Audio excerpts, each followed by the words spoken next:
Hopefully आपने अभी तक की दोनों वीडियो बड़े ही आराम से पढ़ी होंगी और बहुत अच्छे से पढ़ी होंगी, समझ में आया होगा।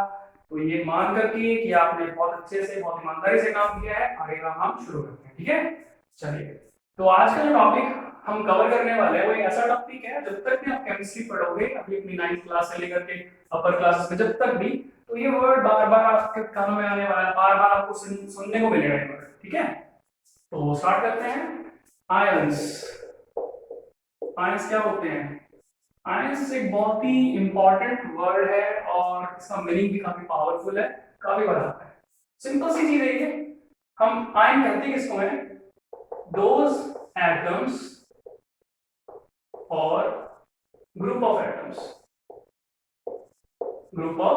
एटम्स, which have या which carry positive, which carry any charge,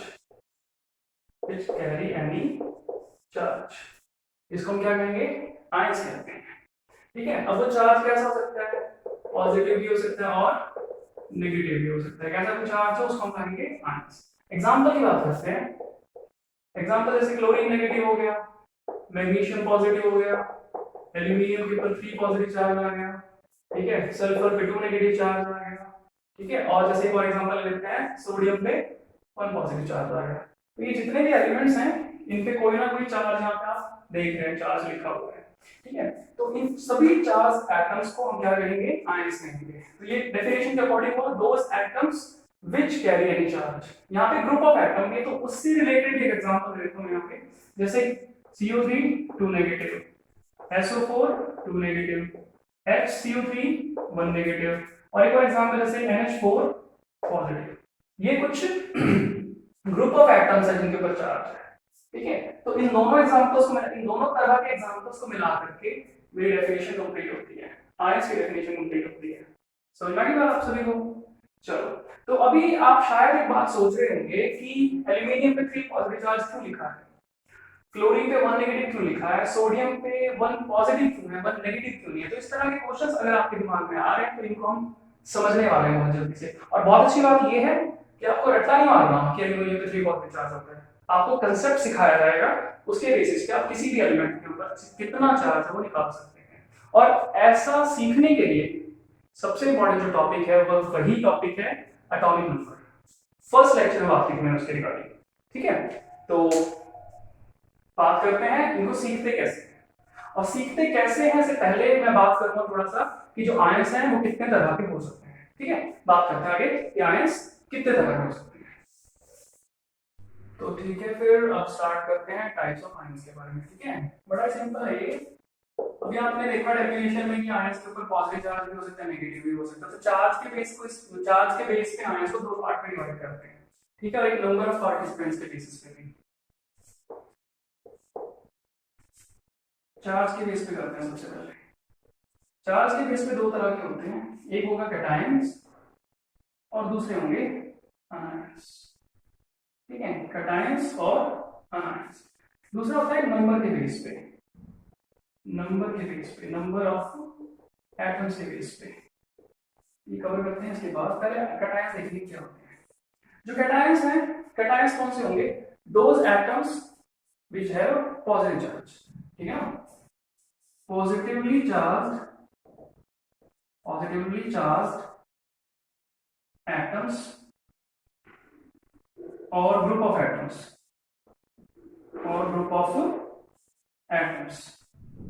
इनको हम कहेंगे कैटायंस। एग्जांपल के लिए जैसे आपके पास हो गया कैल्शियम 2 पॉजिटिव, जैसे आपके पास हो गया एल्यूमिनियम 3 पॉजिटिव, जैसे आपके पास हो गया NH4 पॉजिटिव। ठीक है, तो ये सभी कैटायंस होंगे। आयंस बिल्कुल वैसे ही होंगे। डेफिनेशन हो जाएगा इनका नेगेटिवली चार्ज्ड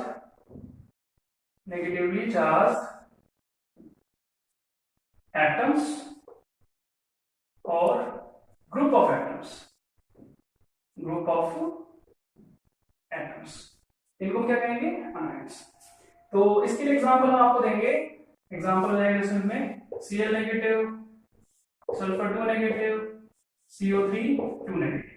ठीक है, और भी एग्जांपल्स हो सकते हैं, वो पढ़ेंगे बाद में डिटेल में। ठीक है, एग्जांपल बड़े इंपॉर्टेंट है, याद रखना है हमें।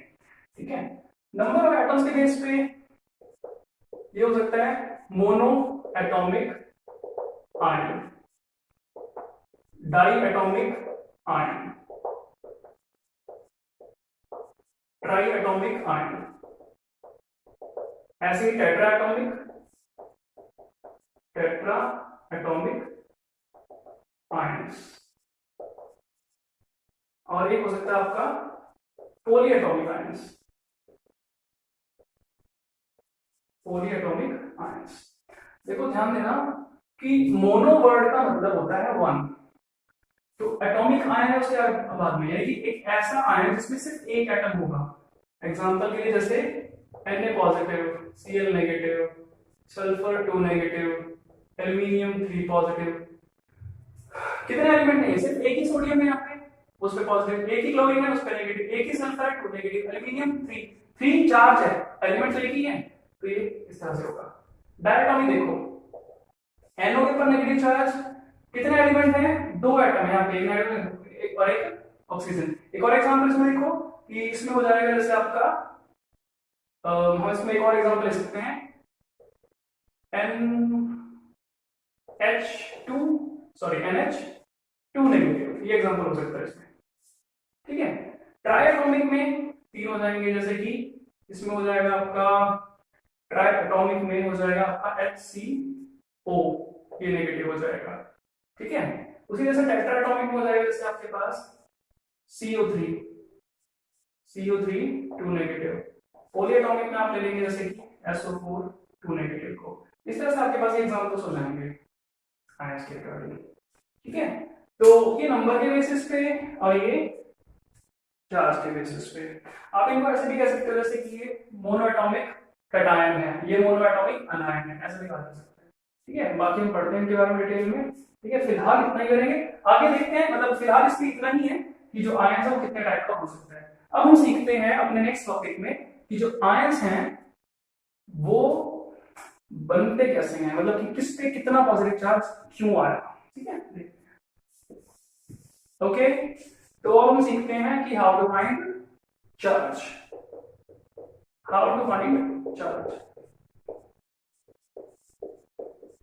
चार्ज कैसे फाइंड आउट करना है, कि चार्ज क्या है और कैसे फाइंड आउट होता है, ठीक है। तो ये बड़ा आसान होगा फाइंड आउट करना चार्ज को। प्रीवियस लेक्चर में हमने ऑक्टेट रूल के बारे में पढ़ा था, वो हमें क्लियर होना चाहिए, ठीक है, जो कि मोस्टली सभी स्टूडेंट को होगा, जिसने पढ़ा है जिसने काम किया उसको जरूर होगा, उसके रिगार्डिंग क्वेश्चन भी दिया था, ठीक है। ओके, तो फाइंड करना है चार्ज को, और चार्ज को फाइंड आउट करने के लिए हमें ऑक्टेट रूल का पता होना चाहिए और ऑब्वियसली एटॉमिक नंबर तो याद होना ही चाहिए, ठीक है। और 2 बातों का हमें पता होना चाहिए, वो 2 बातें मैं यहाँ पे लिखने जा रहा हूँ, ठीक है, और उसको थोड़ा सा समझाऊंगा भी, क्योंकि हम बेसिकली पढ़ रहे हैं तो थोड़ा सा कंसेप्ट को डेप्थ में ले जाके क्लियर करूंगा कि ऐसा क्यों होता है। सबसे पहली बात ये याद रखनी है, नोट क्या करना है इसमें आपने, सबसे पहला पॉइंट है इफ एन एलिमेंट या atom lose electron then it will have positive charge. कोई एलिमेंट या कोई एटम अगर इलेक्ट्रॉन लूज करता है तो उसमें कैसा चार्ज आएगा, पॉजिटिव, ठीक है। और सेकंड पॉइंट इसका opposite, if an atom gain electron then it will have negative charge, ठीक है। दोनों बातें याद रखनी है, ऐसा होता क्यों है उसका कंसेप्ट बताता हूं। देखो यहाँ पे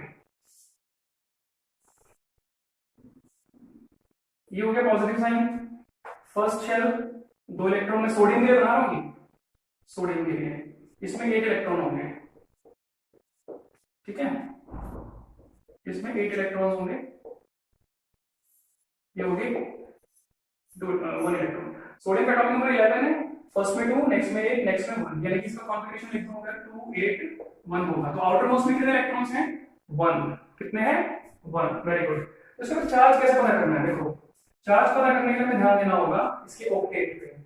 अब इसको अगर ऑक्टेट पूरा करना है तो सभी को पता है कि इसको या तो 7 गेन करने पड़ेंगे आउटर मोस्ट में, या फिर क्या करना पड़ेगा 1 लूज करना पड़ेगा, 1 लूज करना पड़ेगा। अब खुद ही बताओ 7 गेन करना इजी रहेगा एटम के लिए या 1 लूज करना, ऑब्वियसली 1 लूज करना, ठीक है, तो ये लूज करेगा, तो इसमें रह गया 2 8, तो सोडियम कितने इलेक्ट्रॉन लूज करेगा स्टेबिलिटी गेन करने के लिए, ऑक्टेट पूरा करने के लिए 1 इलेक्ट्रॉन।